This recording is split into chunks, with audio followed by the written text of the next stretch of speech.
नमस्कार, स्वागत है देवभूमि टुडे चैनल पर। तो अभी मौजूद हुए हैं आपके सामने हिमाचल प्रदेश की सुबह की ताज़ा खबरों के साथ। तो इससे पहले खबरों को विस्तार से जाने आपसे निवेदन है, चैनल को आप जरूर सब्सक्राइब कर लें। तो पेश यहाँ सुबह के मुख्य समाचार।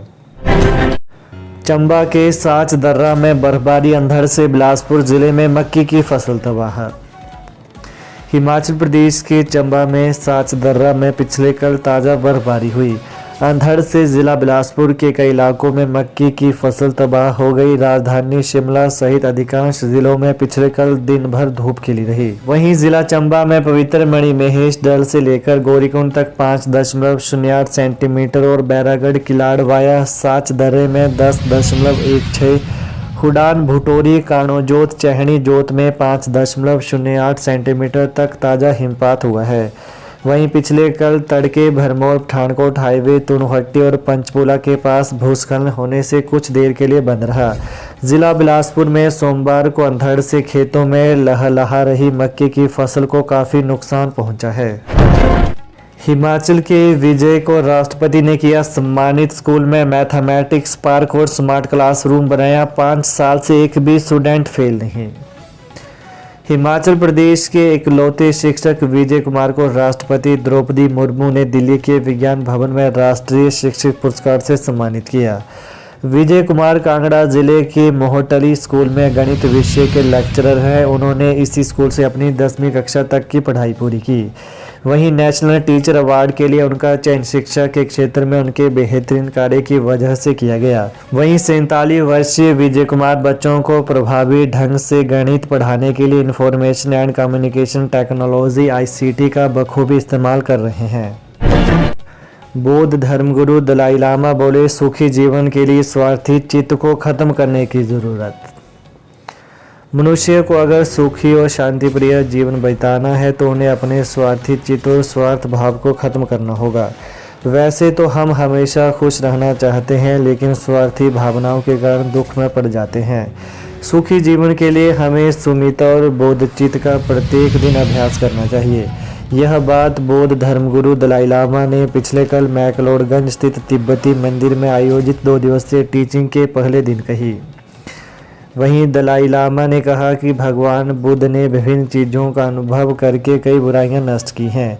बोध चित्त का अभ्यास करना लाभदायक होता है। वहीं बुद्ध के प्रवचनों के अनुसार किसी व्यक्ति का कैसे लाभ हो, इसके बारे में बोधचित्त में व्याख्यान किया है। दलाई लामा ने कहा कि हमारे अंदर कई बुराइयां होती हैं जिन्हें नष्ट करने के लिए हमें आत्मचिंतन की ज़रूरत है। पर्याप्त धनराशि होने पर भी विज्ञान भवन नहीं बनाने पर हिमाचल हाईकोर्ट सख्त, निर्माण रिपोर्ट तलब।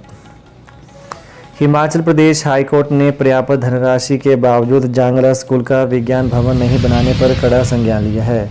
अदालत ने भवन निर्माण की ताज़ा स्टेटस रिपोर्ट तलब की है। न्यायाधीश विवेक सिंह ठाकुर और BC नेगी की खंडपीठ ने मामले की सुनवाई 11 अक्टूबर को निर्धारित की है। वहीं मामले की सुनवाई के दौरान अदालत को बताया गया कि भवन के निर्माण स्थल के लिए सड़क का निर्माण कार्य 10 दिनों के भीतर पूरा हो जाएगा। इसके बाद ही निर्माण सामग्री निर्माण स्थल पर पहुंच सकती है। भवन निर्माण का मुख्य कार्य उसके बाद शुरू किया जाएगा। वहीं जांगला स्कूल में विज्ञान भवन न बनाए जाने पर कानून की छात्रा अस्मिता ने जनहित में याचिका दायर की है। इस गांव पर आपदा की मार, आशियाने गंवाने के बाद टेंटों में रहने को मजबूर 12 परिवार।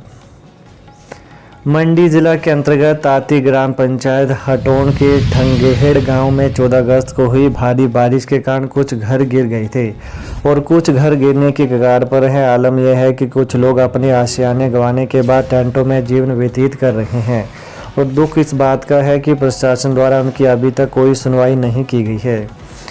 वहीं प्रभावित भुवनेश्वर सिंह ने बताया कि उनका पुराना मकान पहाड़ी धंसने के कारण आए मलबे में दब गया है और अब रहने के लिए उनके पास कोई भी व्यवस्था नहीं है। इसके अलावा जो नया मकान बनाया था वो भी मलबे के कारण क्षतिग्रस्त हो गया है।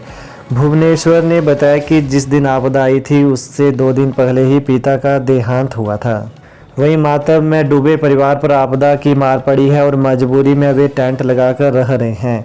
इसके अलावा यहां के गोविंद राम के घर को भी भारी नुकसान हुआ है तथा करीब 12 ऐसे घर हैं जिनके आसपास जमीन धंस गई है और घरों में बड़ी बड़ी दरारें पड़ चुकी हैं। हिमाचल विधानसभा सचिवालय में ई प्रवेश पत्र ऑनलाइन आवेदन पर मिलेगा।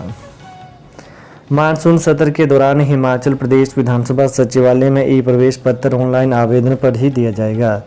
ई विधान प्रणाली में विधानसभा सचिवालय इसे ऑनलाइन तरीके से मुद्रित करेगा।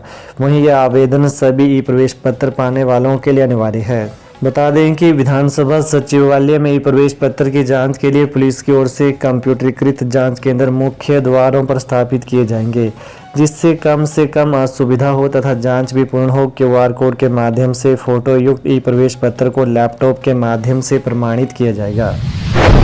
मुख्यमंत्री सुक्खू को पसंद आया सानन कमेटी का सुझाव, अब OMR नहीं CBT से ही भर्ती एग्जाम। हमीरपुर कर्मचारी चयन आयोग को भंग करने के बाद क्लास 3 के लिए नई भर्ती एजेंसी बनाने का रास्ता लगभग साफ हो गया है। इसके लिए राज्य सरकार ने रिटायर्ड IAS अधिकारी दीपक सानन की अध्यक्षता में कमेटी बनाई थी, जिसने अपनी पहली रिपोर्ट दे दी है। दूसरी रिपोर्ट अक्टूबर महीने में आ रही है। इसी कमेटी की पहली रिपोर्ट में हिमाचल में अब OMR की जगह कंप्यूटर बेस्ड टेस्ट की सिफारिश की गई है। इंसानियत शर्मसार, भवाना अस्पताल के शौचालय में मिला नवजात का शव, पुलिस जांच में जुटी। सिविल अस्पताल भवाना के मीटिंग हॉल में बने शौचालय की सीट के वाटर टैंक में एक नवजात बच्ची मृत मिली है।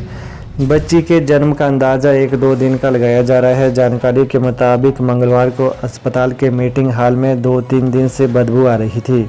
सफाई कर्मियों को बदबू का एहसास हुआ तो उन्होंने हाल में ही बने शौचालय की सीट के साथ लगी टंकी सिस्टम के ढक्कन को खोलकर देखा तो उसमें मृत नवजात बच्ची को पाया गया। इस बारे में BMO को सूचना दी गई, जिन्होंने पुलिस को सूचित किया। हिमाचल में 15 रुपये महंगा होगा सीमेंट, कंपनियों ने डीलरों को भेजे मैसेज। आपदा की इस घड़ी में सीमेंट उद्योग प्रदेश की परेशानी बढ़ाने वाले हैं। प्रदेश में सीमेंट कंपनियों ने दाम बढ़ाने की तैयारी कर ली है। प्रदेश में सीमेंट के दाम 15 रुपये प्रति बैग तक बढ़ाए जा सकते हैं। कुछ एक कंपनियों ने अपने डीलरों को सीमेंट के 15 रुपये तक दाम बढ़ाने का मैसेज भेज दिया है। प्रदेश में प्राकृतिक आपदा से भारी नुकसान हुआ है। अभी तक 10,000 करोड़ रुपए के नुकसान का आकलन किया गया है।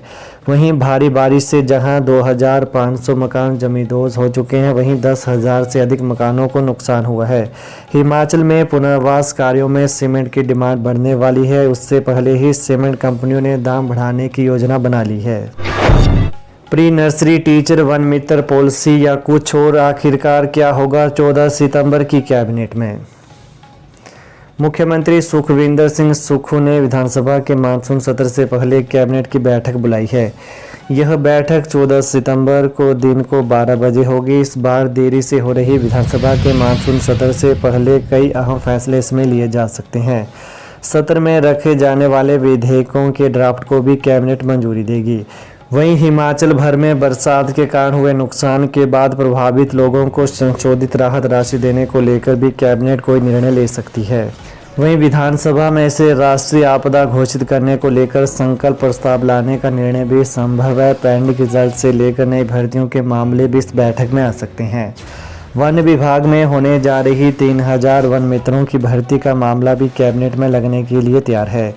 कैबिनेट ने ही निर्णय लेना है कि फॉरेस्ट गार्ड अब रखे जाएंगे या सिर्फ वन मित्र ही नियुक्त होंगे और इनके लिए फॉरेस्ट गार्ड प्रमोशन पोस्ट होगी। वहीं शिक्षा विभाग ने NTT भर्ती के लिए ड्राफ्ट बना रखा है। तो यह आज सुबह के मुख्य समाचार। तो प्रदेश की ताज़ा खबरों को पाने के लिए कृपया देवभूमि टुडे चैनल को जरूर सब्सक्राइब करें। धन्यवाद।